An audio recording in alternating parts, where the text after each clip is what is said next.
Hello viewers, ఈరోజు vlog వచ్చి మధురై అన్నమాట. సో మధుర మీనాక్షి టెంపుల్ గురించి మరియు శ్రీచక్రాన్ని ఎవరు స్థాపించారు ఇలాంటి విశేషాలతో ఈ వీడియో అయితే ఉంటుంది. ఇది చాలా ఇంట్రెస్టింగ్గా ఉంటుంది.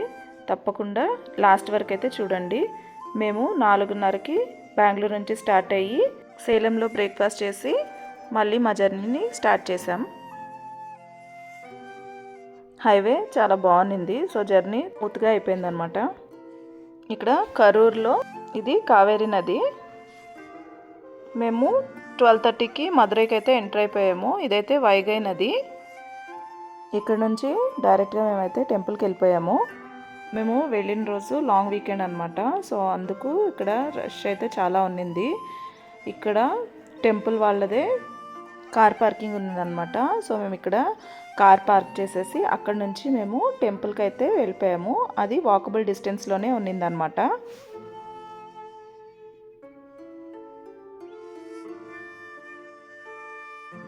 సో ఇలా వెళ్తూ ఉంటే ఇక్కడైతే షాపింగ్ అయితే ఉన్నిందనమాట. ఎవరైనా షాపింగ్ చేసుకోవాలంటే ఇక్కడ చేసుకోవచ్చు.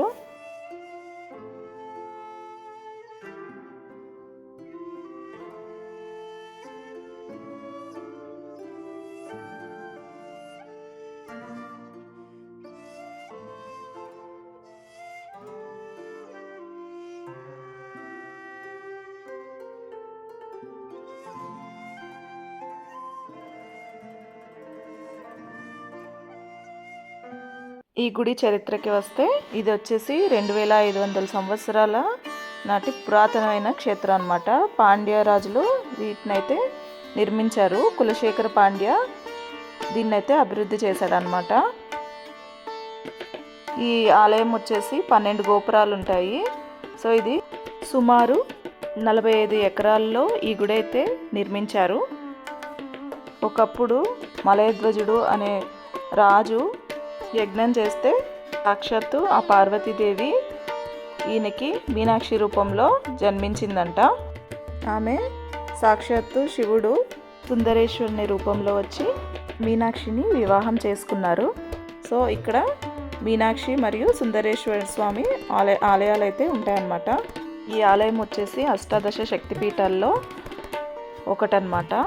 ఇక్కడ సతీదేవి కళ్ళైతే పడ్డాయని నమ్ముతారు. ఇక్కడ 8 స్తంభాలపై అష్టలక్ష్మి విగ్రహాలు, శివుని పురాణ గాథలు తెలిపే శిల్పాలు అయితే ఉన్నాయన్నమాట. ఇక్కడ 1000 స్తంభాల మండపం, గోల్డెన్ లోటస్ ట్యాంక్ అనేవి చాలా ఆకర్షణీయంగా ఉంటాయి. ఒకప్పుడు మధురైలో అమ్మవారు చాలా ఉగ్ర రూపంలో ఉండేవారంట. దానివల్ల ప్రజలు చాలా ఇబ్బంది పడేవారంట. ఒకసారి ఆది శంకరాచార్యులు ఇక్కడ దర్శనానికి వచ్చినప్పుడు దాన్ని గమనించి ఆయన అమ్మవారితో పాచికలాట అయితే ఆడారంట. ఆ ఆటలో అమ్మవారిని ఓడించి ఆమె ఉగ్రతను అదుపు చేయడానికి శ్రీచక్రాన్ని అయితే ప్రతిష్ఠించారంట. ఆ తర్వాతే అమ్మవారు శాంతి స్వరూపిణిగా మారి ఇక్కడ భక్తులను అయితే అనుగ్రహిస్తారని నమ్ముతారు. ఇక్కడ ఉదయం 5 గంటల నుండి 12:30 వరకు అయితే ఓపెన్ ఉంటుంది. తర్వాత మధ్యలో బ్రేక్ ఉంటుంది. మళ్ళీ 4 గంటల నుంచి 9:30 వరకు అయితే ఆ గుడి అయితే ఓపెన్ ఉంటుందన్నమాట. మనము ఎర్లీ మార్నింగ్ 5కి వెళ్తే తొందరగా అయితే దర్శనం చేసుకోవచ్చు. మేము 2 గంటలకి లైన్లో అయితే వెళ్ళామన్నమాట. 3:45కి ఆలయం ఓపెన్ చేశారు.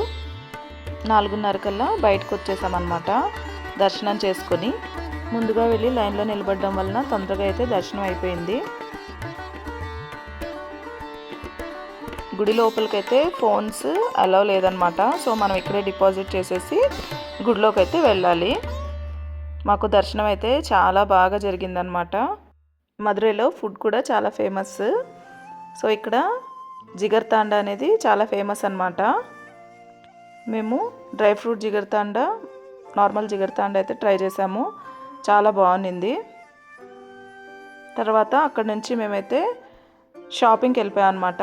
ఇక్కడ మధురై క్రాఫ్ట్స్ అని ఒక షాప్ అయితే ఉన్నింది. సో అక్కడికైతే వెళ్ళాము.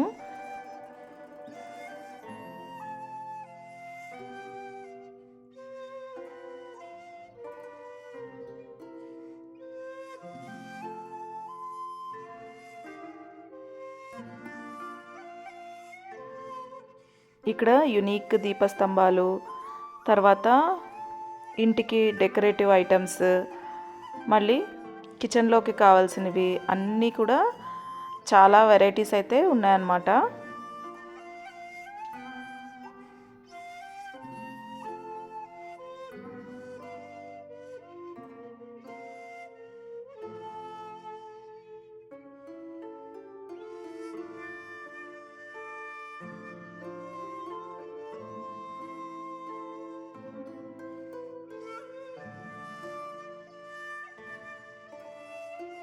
ఇక్కడ పెద్ద పెద్ద ఐడియల్స్ కూడా ఉన్నాయన్నమాట.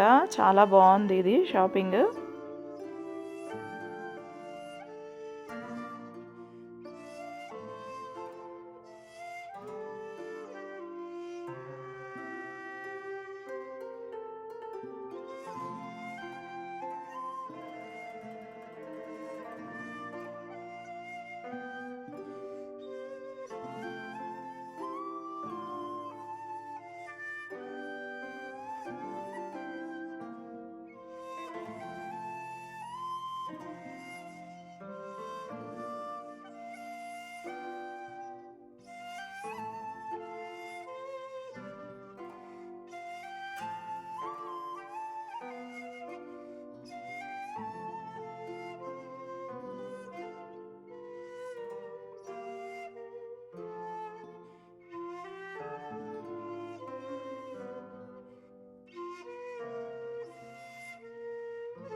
నాకు ఇక్కడ ఈ బుజ్జి వినాయకుడు నచ్చి నేను ఈ వినాయకుడిని తీసుకున్నాను అనమాట. తర్వాత ఏనుగులు, మళ్ళీ ఆ ఆవు తీసుకున్నాను అనమాట. ఇక్కడ యునీక్గా ఉన్నాయి కార్వింగ్స్ అయితే, ఎంత పర్ఫెక్ట్గా ఉన్నాయో. సో మేము మదురైలో కూడా షాపింగ్ కంప్లీట్ చేసి ఇక్కడ మాకు రూమ్స్ అయితే దొరకలేదు రష్ వలన. సో మేమైతే కారైకుడికి వెళ్ళి అక్కడ స్టే చేసామన్నమాట. ఈ వీడియో నచ్చితే లైక్ చేసి, షేర్ చేసి, సబ్స్క్రైబ్ చేయండి. Thank you.